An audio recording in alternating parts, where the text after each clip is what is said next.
Howdy everybody, this is Roaming Prepper and thank you for joining me today.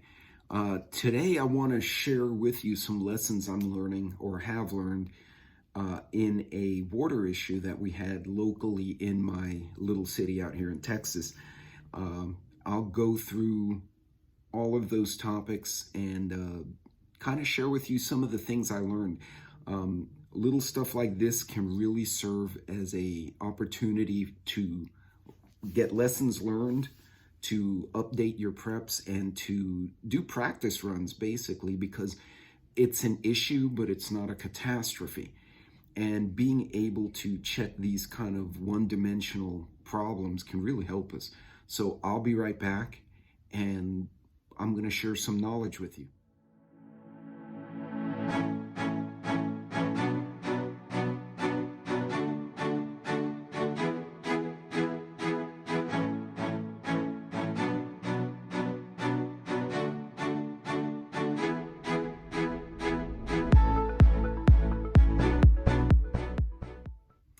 Hey, welcome back everybody.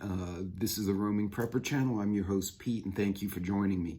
As always, I would ask you, don't forget to like and subscribe.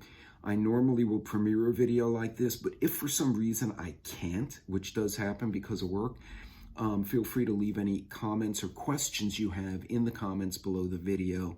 Or if you just want to leave a comment in general, that's fine too. It helps my channel, it helps with the growth and algorithm. Lately, YouTube has been beating me up pretty badly. I don't know why. Probably because I've offended the gods. But anyway, I digress. Let's talk about lessons learned. So, for those of you who probably saw the short during the episode, right now we are early January of 23, and we went on a boil water notice yesterday afternoon.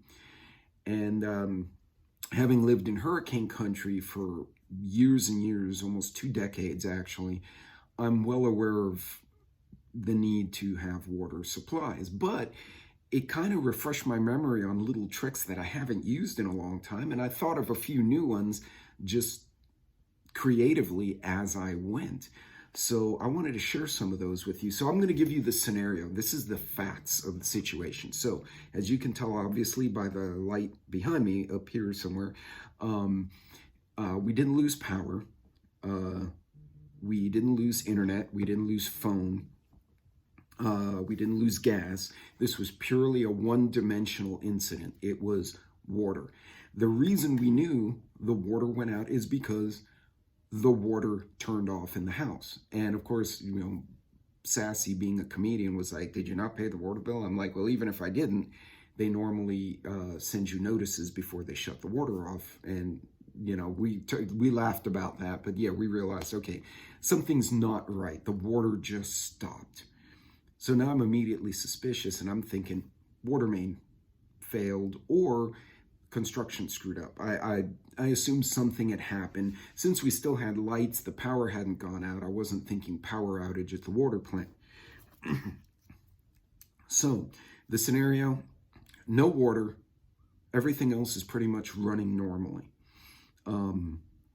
Water just stopped in our subdivision, but apparently was still working in other places. So I was thinking it was localized to us. The first thing we did immediately, flip on the news, flip on the radio, and my wife got on social media. We have community groups. The city has a city notification. Texas DOT has notifications. And within about 5-10 minutes, we had put together that an entire section of the city was out of water. And originally what we thought was just our subdivision, which would have been a construction issue, was now spreading. It seemed to be spreading slowly because one person said, "Hey, I still have water." Then that same person said, "My water's turning brown. Now I have no water." So that was really weird. So we're wondering, well, what the hell happened here? That's the scenario. Water just stops. So barring no other issues, one-dimensional incident, no water. We pretty quickly surmised what the problem was, is that there was probably a water main break or the plant power went down. Now we know the plant has backup power, so either And we're pretty sure a terrorist didn't come out and attack a random power plant, water plant in the middle of nowhere. So we're pretty sure it was like a power or some other technical issue. When my wife told me that she had read, hey, they're reporting water outages, not just in our subdivision, the next subdivision just started reporting them. Okay, now that means something's going on. I immediately walked through my preps. I knew what I had, and I'll talk about my layers of water preparedness separately here in a minute. Anyway, I checked my water. I realized wouldn't hurt me to have a couple extra 5 gallons and a couple extra cases of bottled water. But we had enough that I wasn't worried. I'm like, you know what? My meeting got canceled. I'm headed to the store. On my way to the store, I have some guys who I would consider part of my local work mag. There are a lot of us who are like-minded at work, many who are fellow service members or former service members like I am. So I shot out a text and told them, hey, look, this is what we're seeing. You guys might want to head to the store. And they were like, thanks, we're on our way. So everyone starts moving. So again, collaboration with the team. I got to one store, found my 5-gallon jugs, and then I went to another store, and I didn't have to. One store had everything, but I had other things to get, so I was just making the rounds, and I picked up the extra water. I went home, no worries. We already had what we needed. I got a little extra, didn't hoard, didn't panic, done. I spent a total of $25, done. We're topped off. My buddy got delayed in a meeting. When he got the text, he said, crap, I'm in a meeting, I'm on my way. By the time he got out, he hit the same store I did, and he said the line was halfway down the store. By the time he left, it was out the store, out the door, around the corner, because the public knew. So first thing I want to cover is stay in the know. The minute you hear or see something that is not right, start digging immediately. Don't blow it off. It may be nothing, but it's always better to confirm that it's nothing than that it's something and find out after the fact. And now you're part of the panic, or you weren't prepared, or you got caught at work, whatever the case is. You guys get what I'm saying. The minute you notice, or someone in your circle notices something wrong, start getting in the know. Okay, so now to the bread and butter of this stuff. Once we realized what was going on, we topped off, reached out to our like-minded friends. They went to top off. Actually, I'd just gotten a text from one of them while I was filming the first portion of this video, and he's like, hey, I did get water, thanks. So how do I prep water? So I have 3 layers of water prep, and you don't need to do this. This is just how I do it because of lessons I've learned. So 1, you have the classic cases of bottled water. If you can't afford anything else, or you don't do anything else, just have cases of bottled water. It's relatively cheap still, and it's easy to do. Aside from the bottled water, and I have several cases of that, we have a 5-gallon office water dispenser. You guys know the one I'm talking about. You flip the bottle over on it, that you plug into the wall. It gives hot water, cold water, and just tap water. From my wife's boutique back when we lived in Houston, and that came up with us. I kept it because we got it for like $130. It was really cheap. And I have a set of 5-gallon bottles that go to that. So I had a few empty ones. Those are the ones I traded in and got refreshed. But I have those as well. So the water bottles go if I'm in the truck, or if I have to travel around, or if I'm, want a quick drink. Whereas the 5-gallon serves general purpose while we're in the house for drinking, cooking, and the pets' bowls. So, because remember, you don't know what's in the water now. You don't want the pets to get sick, right? Because then the people are fine and you have a dog or a cat vomiting all over the place. That's something you don't need. Now, typically pets' stomachs do better than humans, but you never know. It could be a bad chemical in the water in an emergency. So don't forget. So I have the bottled water, and then I have the 5 gallons. Then I have cubes, those big water cubes that are stackable. I have a couple of those. Those have been treated with bleach. Now, those are not for, I use the bottled water and the 5 gallons day to day. So we actually cycle through our inventory. That's why I had to top off. The cubes, I don't use at all. They stay in the garage on a rubber mat. I have a few of them stacked on top of each other. They've been treated with an appropriate amount of Clorox to keep them clean. And those are for a different purpose. Although I can drink that water and I can wash with the water and I can cook with the water, that's meant for washing and flushing. For example, washing of hands, flushing of potties, because you'll be surprised how quickly your potty will fill up if you go 2 or 3 days with no water and you don't have water to fill your toilet tank. As long as the septic system's still working, the sewers are taking stuff away, you should be okay. Now, in certain scenarios, that will fail too. So you got to factor that in. But I still have that extra water in cubes. I don't touch it. I don't cycle it during the week under normal use. That's emergency only. And, every 6 months, I'll just dump it all out and put fresh water and off I go. So those are my 3 levels: the day-to-day bottles, the 5 gallons for the house, and then the cubes as extra stash emergency. Now, also don't forget, if your water becomes contaminated or foul, as is the case with us, and again, it turned out to not be an evil thing. It was just, an error, and I'll get to that in a second. Having the extra clean water, you're going to have to brush your teeth and wash your face and shave, etc. Especially brush your teeth. You want to maintain oral hygiene because you can die very quickly from an infection in a tooth that goes into your sinus cavity. From experience in my family, yes, you can. Not negotiable. It's happened. I've seen it. The infection went into the sinus cavity and probably would have killed someone had they not stopped it when it did.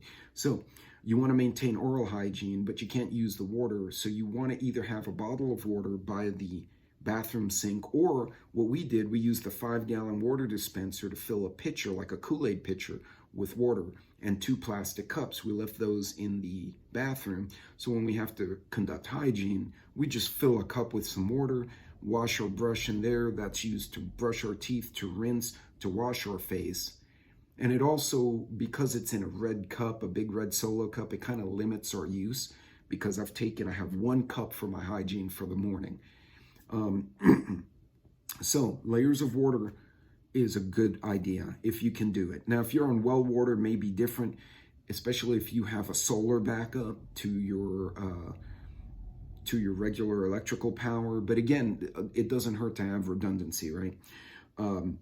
Also, another thing that I haven't done in a while, but it came back to the forefront, I always keep picnic stuff: paper plates, paper cups, Solo cups, like I discussed, plastic forks and knives from various camping trips, or I'll find them on sale and I'll get some. I don't have a big, crazy supply of them, but I have quite a bit.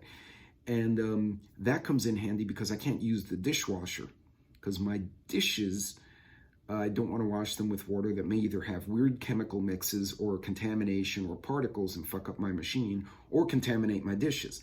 So unless I have to cook, in which case we're talking about a pot or a pan, using the paper plates and forks is an easy way to consume food, and then you throw away the product and you're done. Now keep in mind, you will reduce your need to wash dishes, but then you're going to increase the amount of trash you create. So you have to factor that in. Again, this is a one-dimensional incident. It's water only. They're still picking up garbage. So I'm not worried about trash. I'm worried about having to wash dishes. So again, something that I haven't done in years. I used to do it during hurricanes. Haven't done it in years. Did it again on this week. So this was interesting too. Also, speaking of hygiene, using, my brain is gone, baby wipes and sanitary wipes and Clorox wipes and hand sanitizer. Now, I know, everybody's like, oh, hand sanitizer, the Rona. No, if I have to cook food and I'm dealing with raw chicken, I have to clean my hands, okay? This is not a question of, oh, well, I'm tough, I don't need that. No, salmonella and botulism will fuck you up. Okay, so you need to maintain hygiene when you're dealing with raw foods in an emergency. And I'm sorry to be so crass about it, but I've actually had people comment on my videos like, well, why are you using sanitizer? Like, you afraid of the Rona? No, I'm afraid of salmonella.